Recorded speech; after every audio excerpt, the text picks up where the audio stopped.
knock that came with the rain. It was around 2:17 a.m. when the storm reached its peak.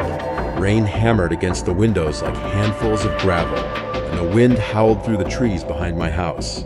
Living alone in a small town meant nights were usually quiet, too quiet, but that night felt different, heavy, like something was pressing down on the air itself. I was in the living room, half asleep on the couch when I heard it. Knock, knock, knock, not loud, not desperate, just calm, controlled. I froze. No one visits at that hour, especially not in weather like that. I waited, thinking maybe I imagined it. Then it came again. Knock, knock, this time slower. I sat up, my heart already racing. I checked my phone, no messages, no missed calls. The power flickered for a second, and the room dimmed before stabilizing again. I didn't go to the door immediately. Instead, I walked quietly toward the hallway and turned on the porch light. Then I looked through the peephole. No one. Just rain pouring down in sheets. I exhaled shakily, almost laughing at myself. Probably the wind, I muttered. Knock, knock. This time, right behind me. I spun around so fast I nearly slipped. The sound hadn't come from the front door. It came from the asterisk back door. My stomach dropped. No one ever uses the back door. Slowly, I walked toward the kitchen. Each step felt heavier than the last. The rain against the glass door blurred everything outside into shifting shadows. And then I saw it, a figure, standing just beyond the glass, tall and still, completely motionless. I couldn't make out a face, just a silhouette, darker than the night itself. "Who's there?" I called, my voice trembling. No answer, just the rain. Then the figure slowly raised one hand and tapped the glass. Tap, tap, tap. I stumbled back, nearly knocking over a chair. "Go away!" I shouted. The figure didn't move, didn't react, just stood there, watching. Then suddenly, the porch light at the back flickered and went out. For a split second, everything was completely dark, and when the light came back on, the figure was gone. I rushed forward, adrenaline taking over, and locked the door even though it was already locked. That's when I noticed something that made my blood run cold. On the wet glass, there were asterisk handprints. From the asterisk inside, the voice in the rain used to work night shifts at a roadside motel just outside town. It was the kind of place travelers stopped at when they were too tired to keep driving. Cheap rooms, flickering lights, and a front desk that hadn't been updated since the 80s. Most nights were boring. Except the night it rained. That night, the storm started just after midnight. Thunder rolled across the sky, and the neon motel sign buzzed louder than usual. We only had one guest checked in, a man in room 6. At least, that's what the register said. Around 1:30 a.m., the phone rang. Picked it up. "Front desk," I said. Silence, then faintly I heard breathing. "Hello?" I tried again. More silence, then a voice soft, wet, almost gurgling. "Can you come here?" I frowned. "Sir, if you need something, you can come to the desk." "No," the voice said. A pause, then, more urgently, "Come to room 6. Something about the way he said it made my skin crawl. "I'll send someone in the morning," I replied quickly, and hung up. A few minutes later, the phone rang again, same number, Rosum 6.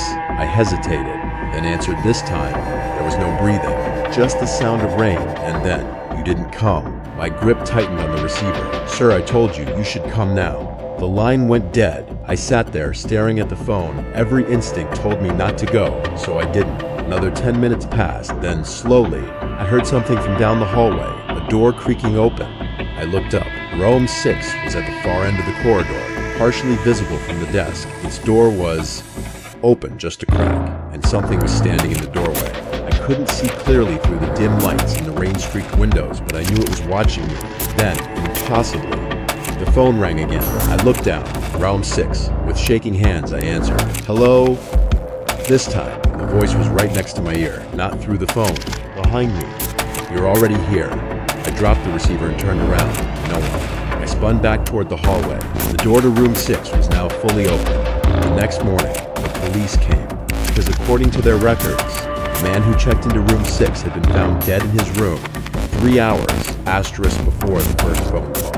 Don't stop for anyone. This happened to my older cousin, and he refuses to drive at night anymore.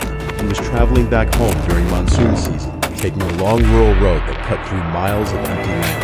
It was late, around 3 a.m., and the rain was relentless. No streetlights, no houses, just darkness and water. He said the road felt endless. That's when he saw her. A woman standing on the side of the road, completely still, wearing a soaked white dress. Her head was slightly tilted, her long hair covering her face. He slowed down instinctively, but then he remembered something his father used to say. never stop for anyone on that road at night. So he didn't. He drove past her, but as he passed, he glanced in the rearview mirror and saw her face. She was smiling, too wide, too still. His heart started pounding, but he kept driving. A few seconds later, something felt wrong. The car felt heavier, like someone had gotten in. He shook his head, trying to calm himself. "Just your imagination," he whispered. Then he looked in the rearview mirror again. This time, she was sitting in the back seat, her head tilted the same way, her smile even wider. He slammed on the brakes and turned around. The seat was empty, completely empty. He was breathing hard now, panic setting in. That's when he heard it, a soft whisper, right next to his ear. "Why didn't you stop?" He screamed and floored the accelerator. The car sped down the road, tires slipping slightly on the wet surface. But no matter how fast he drove, he kept seeing her in the mirror, sometimes closer, sometimes farther, but always there, watching, smiling. Finally, after what felt like hours, he reached a gas station at the edge of town, bright lights. People, safety. Jumped out of the car and ran inside. The attendant looked at him like he'd seen a ghost. "Are you okay?" the man asked. My cousin couldn't speak. He just nodded and pointed at his car. The attendant stepped outside, looked into the back seat, and then slowly turned back. "You shouldn't have brought her here," he said quietly. My cousin froze. "What?" The attendant shook his head. "She's still sitting there.